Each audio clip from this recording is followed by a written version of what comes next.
नमस्कार, बहुत बहुत स्वागत है आपके हमारे चैनल पत्रकार अड्डा में। मैं हूं आपके साथ शुभम त्यागी। मध्य प्रदेश से इस वक्त बड़ी खबर निकल कर आ रही है, जहां भोजशाला कमाल मौला मस्जिद विवाद में इंदौर हाईकोर्ट ने एक बड़ा फैसला सुनाया है। हाईकोर्ट ने एएसआई की रिपोर्ट सबमिट होने के बाद उस जगह को मंदिर परिसर घोषित कर दिया और कहा है कि अब यहाँ पर नमाज नहीं बल्कि पूजा की जाएगी। जिसके बाद लगातार सियासी गलियारों में हलचल तेज हो गई है। असदुद्दीन ओवैसी से लेकर शोएब जमई एमआईएम के नेता लगातार इस वर्डिक्ट के खिलाफ अपनी बात रखें। पूरे मामले में बात करते हैं। कुछ लोग हमारे साथ जुड़े, क्या अपनी राय रखें, क्या कहेंगे। जो भोजशाला परिसर था जिस पर केस चल रहा था, आज इंदौर हाई कोर्ट ने बोल दिया कि ये मंदिर परिसर है, लेकिन ओवैसी और शोएब जमी जैसे लोगों को ये बातें हजम नहीं हो रही। भैया देखो, पहली बात तो बता दूं आपके चैनल के माध्यम से, अभी तो हम कोर्ट से ले रहे हैं। 28,000 मंदिर मुगलों ने तोड़े हैं, अभी हम कोर्ट से ले रहे हैं क्योंकि हम हिंदू जो हूँ बहुत सहनशील हैं और अभी सहनशीलता दिखा रहे हैं और दिखाते शुरू से दिखाते चले आ रहे हैं। देखो, जहाँ पे आज साबित हो गया है कि मंदिर है तो वहाँ पे तो मंदिर है। और हमारे हिसाब से भाई साहब आपके बताओ, आपके चैनल के माध्यम से, तो इस देश में मस्जिद होनी नहीं चाहिए। पूछो कैसे? क्योंकि हर देश ने अपना अपना देश ले लिया, हर देश में इस्लामिक राष्ट्र बन गया, एक ही हिंदुस्तान बचा है और इसमें भी सेंध लगा के बैठे अवैसी और शोएब जमाई जैसे लोग। शोएब जमाई कह रहे हैं 800 साल पुरानी मस्जिद, आपने उसको एक सेकंड में मंदिर बता दिया। आप 1991 का प्लेसेस ऑफ वर्शिप एक्ट भूल गए हो। ये हो क्या रहा है देश में? 800 साल पुरानी मस्जिद बता रहे हैं अपनी वो। देखो, शोएब जमाई जैसे लोग जो होते हैं ना, ये न्यूज पे बुलाए जाते हैं किस लिए पता है? सिर्फ हिंदू मुस्लिम करने के लिए बुलाए जाते हैं। ये दिन भर लड़ाते हैं, पैसा देके खरीद के आते हैं। इनके पास कोई काम धंधा नहीं है, इनके पास यही काम रहेगा कि बड़े बड़े न्यूज पे बैठते हैं, सिर्फ ये सुअर जैसे अपना मुंह फाड़ते हैं। क्योंकि इनके अंदर ना लड़ने की शक्ति है। अगर एक हिंदू इनके सामने खड़ा हो जाए तो इनके जबान से कोई राष्ट्रवादी, आप जैसे पत्रकार अगर इनसे पूछ ले कोई सवाल तो बोल नहीं पाएंगे। ये वही बोलेंगे जहां इनको बोलने का मौका दिया जाता है। तो इनकी ज्यादा औकात नहीं है, कुछ कर नहीं सकते हैं। मैं फिर कह रहा हूँ, इस देश में अगर वो फैसला लिया गया, हाई कोर्ट ने फैसला दिया है कि अब हिंदू वहाँ पूजा करेंगे तो उनको पूजा करने का आप नहीं मानते क्या? वो 800 साल पुरानी मस्जिद है। वो कह रहे हैं आप धज्जियां उड़ा रहे हैं सरेआम, कह रहे हिंदुत्ववादी वकील है, खड़े हो जाते हैं, उनकी जीत हो जाती है। वो तो 800 साल पुरानी मस्जिद मान के बैठे हैं कि टारगेट कर रहे हैं आप उनकी मस्जिदों को। ना कहाँ टारगेट किया गया? हम लोगों ने बहुत शांति से रहा। हमने तो कोर्ट से ले रहे हैं, राम मंदिर भी कोर्ट से लिया, मतलब भी कोर्ट से लेंगे। नहीं, अगर हम चाहे जाए, अब हम अपने पे आ जाए। 814 साल 100 साल पहले इस्लाम आया, 800 साल पहले मस्जिद बना दी। एएसआई ने ऐसी कोई रिपोर्ट दाखिल ही नहीं की है कि इतना पुराना मस्जिद है। वो अपने हिसाब से बोल रहे हैं, तो अपने हिसाब उनके बोलने से वो तो 1000 साल पुराने बताते हैं कि भाई जब ये इस्लाम स्टार्ट हुआ देश में तब से ये हमारा मस्जिद। यहाँ पे कुछ भी बोले तो हम भी बोल दे कि वहाँ पे तो ये हमारा जो मंदिर था 5,000 साल पुराना है। तो हमारा तो सनातन आदि है ना, हर जगह मंदिर था देश में। यहाँ पे जो तलवारों के नोक पे सलवार उठा दी वो बन गए मुसलमान, वो अपने मस्जिद बता रहे हैं। कहीं भी जाके वहाँ पे वो एक ब्रेकर सा बना के चादर उड़ा दिए, वहाँ मस्जिद बना दिया। ये एक बात बताइए, शोएब जमी कह रहे हैं कि ये हिंदुत्ववादी वकील, ये अपने उसमें जो हिंदुत्ववादी गिरोह बता रहे, वकीलों का गिरोह बोल रहे हैं जो कामयाब हो रहे हैं, और 800 साल पुरानी मस्जिद है उनकी वो मध्य प्रदेश में, जिसको आज इंदौर हाई कोर्ट ने मंदिर बता दिया है। उनके अंदर का दर्द निकल रहा है। कैसे देख रहे हैं इस फैसले? अच्छा, शोएब जमाई वही वाले हैं क्या जिनको हर एक टीवी शो पे क्या नाम है गाली दिया जाता है, जिनको पेला जाता है, वही है? अच्छा, तो देखिए, ऐसे लोगों के पेट में दर्द होगा ही ना। ये जो लोग हैं, ये लोग स्पीड ब्रेकर देखते हैं वहां पर, ये आगे में देखो, आगे आप समझदार हो, समझ जाओगे, ठीक है। तो दूसरी बात ये मैं बोलना चाहूंगा कि ये जो भोजशाला है और सरस्वती माता का मंदिर वहां पे है, ठीक है। तो उस मंदिर को हम मंदिर मानेंगे और मंदिर में क्या होता है? पूजा होता है। वहां पे नमाज तो होती नहीं है, ठीक है। तो नमाज का तो कोई इसमें चांस ही नहीं है कि नमाज होगा। और दूसरी बात, हिंदू शांत है तो कोर्ट के तहत ले रहा है, और जिस दिन हिंदू उग्र होगा फिर तो समस्या इनके लिए होगी ना। ये बार बार क्यों बात आती है कि हिंदू शांत है तो कोर्ट के माध्यम से ले रहा है? भाई देश है, संविधान है, उसी संविधान की ये दुआई दे रहे हैं, ये उम्मीद लगाए बैठे हैं। ओवैसी कह रहे हैं, असदुद्दीन ओवैसी, कि हम जाएंगे सुप्रीम कोर्ट और सुप्रीम कोर्ट इसको बदलेगा फैसले को। तो जाए ना, सुप्रीम कोर्ट जाए। क्या नाम है, तमाम जो केसेस रहे हैं जो मंदिर मस्जिद से रिलेटेड रहे हैं, उसके लिए लोग गए हैं, सुप्रीम कोर्ट गए हैं। राम मंदिर के लिए भी लोग सुप्रीम कोर्ट गए थे, ठीक है। तो जाए, हम इस चीज के लिए मना नहीं कर रहे हैं, लेकिन हम एक चीज बोल रहे हैं कि तथ्यों को कब तक छिपा के रखेंगे? वो मंदिर है तो मंदिर है। जब एएसआई ने बोल दिया कि वो मंदिर है तो स्पष्ट हो चुका है। इसी जांच के आधार पे बोला ना एएसआई ने। सुप्रीम कोर्ट भी क्या बोलेगा कि दोबारा जांच कराइए, दोबारा भी वो मंदिर निकलेगा। तो इसमें कोई तो चांस ही नहीं है कि वो मंदिर नहीं है, मंदिर है, ये स्पष्ट हो चुका है। लेकिन कुछ लोगों को क्या है ना कि उंगली करने की आदत है, ठीक है, और ये लोग उंगली करते रहते हैं। कोई उनसे मजबूत आता है, उनके पिछवाड़े में पूरा हाथ दे देता है, ठीक है। तो ये लोग यही चाहते हैं, ऐसे लोग। आप एएसआई की बात कर रहे हैं, वो 1991 का प्लेसेस ऑफ वर्शिप एक्ट लेके आ रहे हैं। वो कह रहे हैं वर्शिप एक्ट की आप धज्जियां उड़ा रहे हो। जब बोला गया था कि जो धार्मिक ढांचा जिस तरीके से खड़ा हुआ है, राम मंदिर और बाबरी का जब विवाद हुआ था, उसके बाद उसमें कोई छेड़छाड़ नहीं की जाएगी।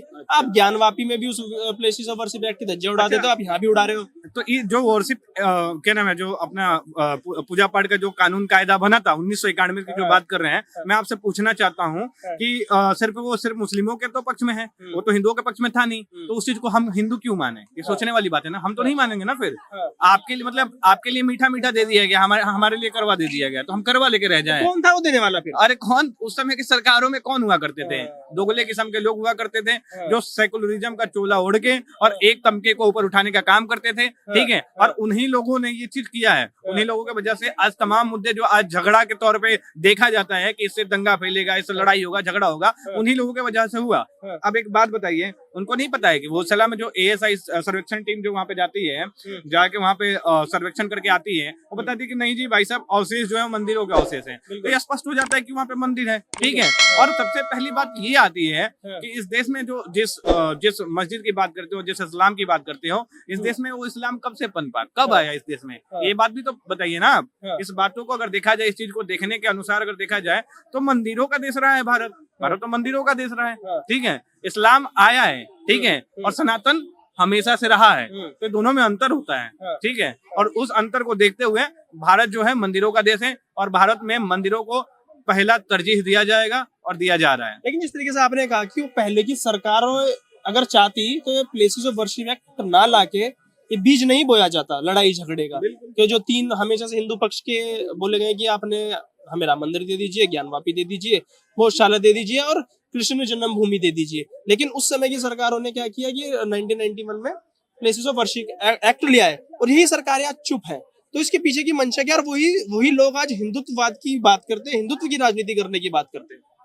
तो वही मैं सबसे पहले तो हिंदुओं को बोलना चाहूंगा ना कि उनको भरोसा नहीं करना चाहिए। जो लोग आपके ऊपर एक कलंकित कानून थोप के चले गए, कलंकित कानून आपके ऊपर थोप दिए, वो आज अगर आपसे आकर बोलते हैं कि हम भी हिंदुत्व की बात करते हैं, तो वैसे लोगों के मुंह पे जूता चला के मारिए, जूता उठाइए, 8 नंबर 10 नंबर मारिए पटापट मुंह पे, क्योंकि वैसे लोग आपके ऊपर एक कलंक थोप के गए हैं। और वही कलंक है कि आज इतना मंदिर, पता है कि ये हमारी मंदिर है, पता है कि यहाँ पे हमारे भगवान है, लेकिन हमें आज लड़ना पड़ रहा है उस मंदिर के लिए, ठीक है। तो उन्हीं कलंकित कानून के वजह से और वही कलंकित लोगों की वजह से ये चीजें हुई है। तो क्या कहेंगे, एक खबर ये भी चल रही है कि अलग से जगह दे दी जाए मस्जिद बनाने के लिए, तो आप इसके पक्ष में होंगे कि अलग से मुस्लिम पक्ष को जमीन दे दी जाए? देखिए, मैं हमेशा से हिंदू लड़ाई करना नहीं चाहता है, ये आप भी जानते हो, ठीक है। लेकिन एक बात बताइए, हमेशा हर एक जगह ये लोग एक बात बताइए, ये लोग कहीं स्पीड ब्रेकर देखते हैं, वहां पे चादर चढ़ा दे रहे हैं, ठीक है। अब वहां से विस्थापित करके फिर इनको जगह दीजिए, अलॉट कीजिए नया जगह, मतलब चल क्या रहा है? तुम्हारी जो मर्जी तुम कर दो, तुमको फिर से एक जगह दिया जाएगा, तुमको स्पेशल तरजीह दिया जाएगा। ये क्या है भाई? स्पेशल तरजीह तुमको क्यों दिया जाएगा?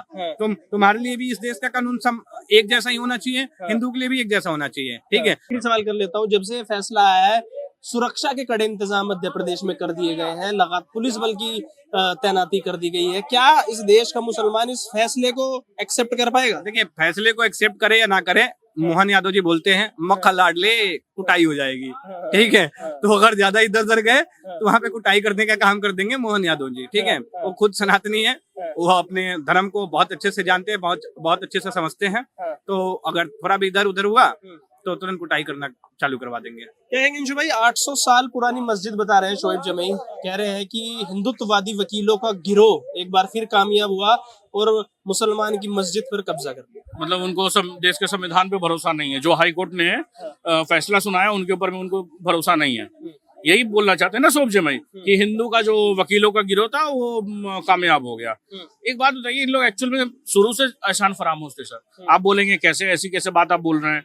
आप देख लीजिए प्रयागराज, पहले क्या नाम था, आधुनिक जो हम पहले देखेंगे तो पहले क्या नाम था, प्रयागराज नाम था। उसको मुगलों ने क्या किया, उसका नाम चेंज करके इलाहाबाद कर दिया, ठीक है।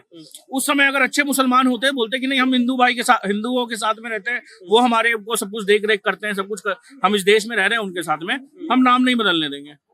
कहाँ था उस समय अच्छा मुसलमान? नहीं दिखा आपको। फिर उसके बाद में तो आप बोलिए कि अब के सरकार ने उसका नाम प्रयागराज कर दिया। चलिए, ये दूसरा चीज, हर एक मस्जिद अगर लोग बोलते हैं ना कि ये क्या बोलते हैं वहां के लोगों से दिखवा लो, पूछ लो कि क्या होता था, अगर मंदिर था तो मंदिर हो जाएगा, अगर वहां पे क्या बोलते हैं इन लोग जो पूजा या मैंने क्या करते हैं इन लोग नमाज पढ़ते हैं, नमाज अगर पढ़ते हैं तो भाई मुसलमान को दे दो। एक बात बताइए, क्या आपको नहीं दिखता कि काशी विश्वनाथ में क्या है? पिलर से आपको समझ में नहीं आता कि वहां पे हिंदू का मंदिर था, किसका था? चलिए काशी विश्वनाथ में तो चलिए मान लेते आपको नहीं समझ में आता, ये ईदगाह में क्या आपको जो शाही ईदगाह जो है मथुरा वाली, वहां पे आपको क्या, वहां पे आपको नहीं दिखता है? देखिए क्या है कि हम लोग जितना हमारा जो मंदिर है, जितना प्राइम मंदिर है वो हम लेके रहेंगे सर, चाहे आज ले, कल ले, चाहे कुछ कभी भी हो। देखिए कितने लोगों ने खून बहाया तब हमारा राम मंदिर जाके बना, कितने आस्था। और यहाँ के देख लीजिए पॉलिटिकल पार्टीज क्या बोलती थी, पॉलिटिकल पार्टीज ये बोलती थी, ये जो केजरीवाल जैसे कि हमारी नानी दादी पता नहीं अभी वो जिंदा है कि क्या है। मैं तो उनसे पूछना चाहता हूँ कि भाई अब आपको संतुष्टि है, या फिर आपने बोला था वो बयान, या फिर केजरीवाल जी ने बस अपने राजनीतिक स्वार्थ के लिए बोल दिया था? तो अभी भी तो वो आप कह रहे हो कि हम अपने प्राइम मंदिर है वो लेके रहेंगे, वो हवाला देते हैं 1991 का प्लेसेस ऑफ वर्शिप एक्ट, और वही उसी की वो बात कर रहे हैं कि जब एक समय पे सरकारों ने तय कर दिया, संविधान हमारे देश में है, सेकुलर कंट्री है, प्लेसेस ऑफ वर्शिप एक्ट में जब कहा गया कि राम मंदिर और बाबरी के अलावा जो जैसा धार्मिक ढांचा है